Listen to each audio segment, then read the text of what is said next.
Olá a todos vocês que participam aqui conosco da Rádio Ciências Humanas, onde nós estamos nesse preparatório agora para o concurso público SEDUC. Aqui agora falando com vocês sobre a nossa apostila de professores da educação básica em todas as áreas. Nós estaremos aqui comentando algumas coisas rapidamente para que essa aula não fique cansativa, mas gostaria que você também não se esquecesse que quanto mais você estudar, quanto mais vezes você ver e ouvir este vídeo, você estará apto ou você estará se preparando para assim alcançar o que há de melhor para você no resultado da sua prova. Esse concurso é um concurso com mais de 5.700 vagas e você poderá estar sempre atento àquilo que há de melhor na educação em Mato Grosso, apto para disputar essas vagas, ok? O nosso tema aqui é políticas públicas da educação. Por que políticas públicas da educação? Porque o políticas públicas da educação, ele vai te trazer o que é de melhor de políticas públicas aqui no estado de Mato Grosso, agora neste concurso. Políticas públicas no contexto de uma sociedade, políticas públicas no contexto educacional. Políticas públicas em educação, contextualização, histórico-social e educacional. Então preste bastante atenção que parece ser um tema muito simples, mas não é tão simples assim. Inserido em um contexto mundial em que se tem repensado os paradigmas modernos, no qual se questiona inclusive o papel da racionalidade instrumental, questionando-se a ideia de objetividade, da ciência do progresso como linear e único para todas as sociedades, assim como a reflexão acerca da linearidade dos acontecimentos. A pesquisa historiográfica não pôde ficar indiferente a essas teorias que visam fornecer elementos conceituais que auxiliem na ampliação do campo de pesquisa e na interpretação das próprias alterações porque a historiografia tem passado. O conhecimento histórico por si já pressupõe uma série de dificuldades conceituais, pois esta não possui símbolos e grupos genéricos. A todos os estudiosos, a história conheceu uma dilatação no seu campo conceitual e uma mudança de significado dos conceitos. Esta, além de outros fatores, depende dos referenciais de quem estuda. Então, pessoal, se você é daquele tipo de pessoa que pensa no ensino engessado, pensa naquele ensino da década de 70, de 80, de 90, até mesmo dos anos 2000, comece a repensar os seus conceitos sobre a política educacional, que nesse concurso há de cobrar agora muitas formas dinâmicas, muitas metodologias motivacionais na área de educação, bem diferente daquela que nós aprendemos. Então, muito cuidado no caso de você vir trabalhar com um aluno somente de ler o livro, fazer os exercícios do livro e ir embora para casa, que isso não funciona mais dessa forma na área de educação, tá ok? O conhecimento histórico por si, já lemos, né? As políticas educacionais são de grande importância para entender como se apresenta o contexto em que elas são elaboradas e para entender as concepções e manifestações da educação em dado período, podendo contribuir bastante para a história da educação. Assim, é imprescindível saber que a história da educação está em processo de definição de seus objetos, métodos e teorias, assim como a sua própria história também tem sofrido redefinições em suas concepções teóricas e metodológicas.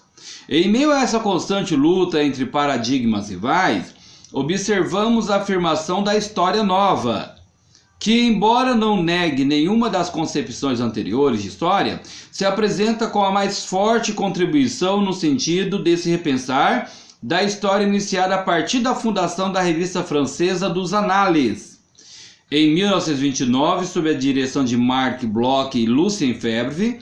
A partir de então, a historiografia repensou a história sob múltiplas interpretações e instigou muitos debates dentro e fora dos centros acadêmicos, contribuindo para uma pluralização nos debates, tanto sobre a história como em outras ciências sociais, pois procurou manter uma interdisciplinaridade.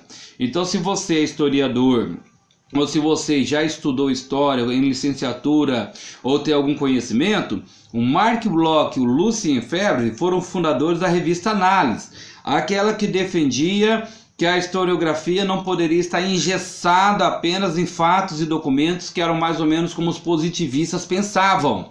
Então, muito cuidado na hora, se você não domina essa área, procure saber quem é Marc Bloch, quem é Lucien Febvre. Se nós tivermos tempo aqui, nós estaremos gravando aqui no canal, na Rádio Ciências Humanas, no YouTube também. Você pode nos procurar e você vai encontrar muita explicação sobre Marc Bloch e Lucien Febvre. Mas aqui, como o tema é pedagogia, e a ideia é a formação de nova identidade, do novo entendimento, é bom que você entenda. Engendrou-se a Revolução Francesa da historiografia como uma nova possibilidade de se interpretar os fatos históricos, e com ela surgem novos métodos de investigação histórica, do qual originou a chamada História Nova, que criou novas possibilidades de se ver o mundo, de estudar o ambiente privado, não se restringindo somente ao público, de estudar uma história também feita por mulheres, pelos personagens anônimos dos fatos históricos. Enfim, abrindo um leque de vieses para o pesquisador social e historiador na escolha e interpretação do objeto de estudo a ser indagado.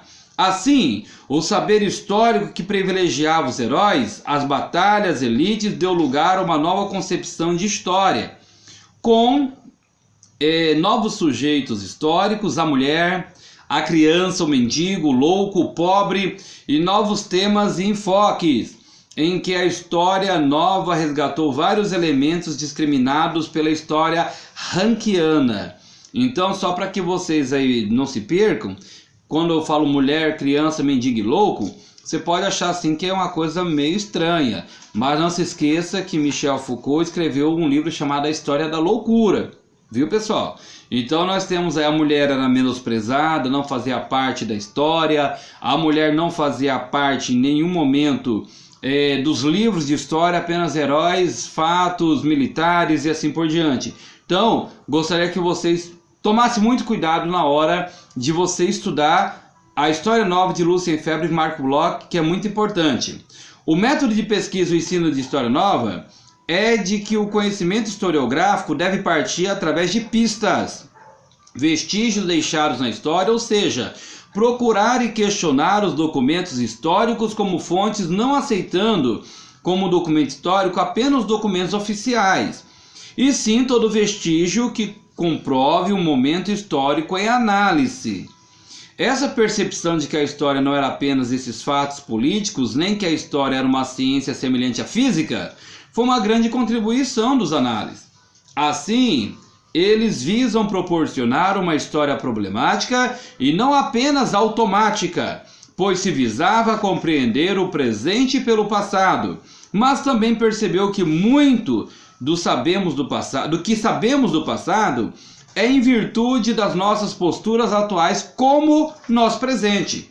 Assim, deve se preocupar também em compreender o passado pelo presente, como defende Le Goff. Quem não sabe quem é Le Goff, Jacques Le Goff, é o criador daquele livro tão famoso, tão conhecido, História e Memória. Como ele fazia a sua defesa daquela dialética da ponte. Passado, presente, presente, passado, passado, presente, presente, passado, dialogando com o presente, com o passado e com o presente, para que você possa, assim, entender as virtudes da história do passado, claro que sempre pelo presente. Não se assuste, mas Le Goff, ele fala da escatologia, que é a doutrina dos últimos tempos também, dessa história de término do mundo, que o mundo vai acabar e que agora isso faz parte da história também. No seu livro ele tem uma parte determinada sobre escatologia, mas não vamos falar isso agora, mais para frente, mas é muito importante você pesquisar. Muitos são as formulações de novas contribuições teórico-metodológicas, surgidas a partir da fundação da chamada Escola Francesa dos Análises. As mais férteis têm sido sobre a história do cotidiano e da vida privada, história das mulheres, história da sexualidade, história de gêneros, microhistória, história cultural, entre várias outras tendências, mas com claro desprestígio à história da educação, onde percebe-se uma dificuldade dos historiadores de verem na história da educação um campo de investigação histórica, o que provoca um distanciamento dos historiadores de ofício desse campo. Como bem lembra Bloch, a história é uma ciência em construção, e a história da educação também se insere nesse processo. O conceito de história da educação é pouco preciso, bem como seu conteúdo, o que nos leva a perceber que, tal como a história da educação está se formando, organizando seu tempo, campo conceitual e metodológico, e que no Brasil, nas últimas 3 décadas, essa vem sendo escrita, embora de forma fragmentária, a partir da contribuição significativa de um número crescente de estudos analíticos, com grandes lacunas ainda a serem preenchidos, e ressentindo-se, sobretudo, da ausência de trabalho de síntese de caráter interpretativo. Então a história educacional do Brasil tem muitas brechas. Nas últimas 3 décadas, nos últimos 30 anos, ela tem deixado muito a desejar, é claro, e agora ela tem essa ausência de trabalho de síntese. O que é a síntese? É você pegar o pós e o contra da educação. A tese e a antítese, a antítese, né? A tese e a antítese do texto. Então você faz a síntese, você busca o que é de bom, que se aproveita, o que não se aproveita, e aí você forma essa história da educação. É mais ou menos como alguns professores defendem a ideologia, até onde deu certo e até onde deu errado naquilo que se trabalhou dentro da área de educação. Então, é claro que você precisa, como um professor, como um novo educador, entender até onde a história da educação é importante e é interessante de ser entendido.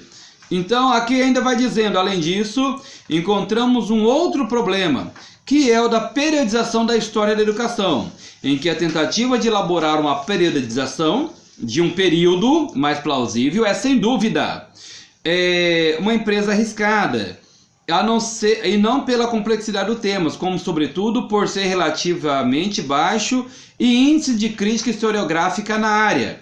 Como se lembra Varder, a tarefa de enfrentar a história é arriscada. Os problemas brotam de todos os lados e ganham as mais diferentes formas, mas a tarefa de educar a história da educação é arriscadíssima. Os seus historiadores, mesmo admitindo as suas dissensões, pelo menos aludem-se mutuamente, porque bem ou mal reconhece o ofício de historiador. Mesmo admitindo as suas dissensões, pelo menos aludem-se mutuamente, porque bem ou mal reconhece o ofício de historiadores, mas é que se reportar aquele que investiga a história da educação. Em meio a essas colocações, insere-se o estudo das políticas públicas em educação, que exige muita cautela do pesquisador, visto os problemas de afirmação de campos, conceitos e periodizações da história e da história da educação, elementos chaves da investigação. Pessoal, é até aqui somente este começo, é somente essa pequena introdução sobre a história da educação. Tomara que você tenha gostado. Se você gostou, vai lá no canal do YouTube Rádio Ciências Humanas, deixe seu like. Essa introdução é para que você entenda bem o conceito da história dos análises, a história da educação através dos pós e os contras da educação, que você possa pesquisar, que isso será cobrado na prova. Aquilo que pode melhorar, nós estaremos falando inclusive sobre conceitos de escola, escola integral, metodologias de ensino, aqui na Rádio Ciências Humanas, no canal do YouTube Rádio Ciências Humanas. Fique com Deus, muito obrigado, até mais, se assim Deus nos permitir. Tchau, pessoal.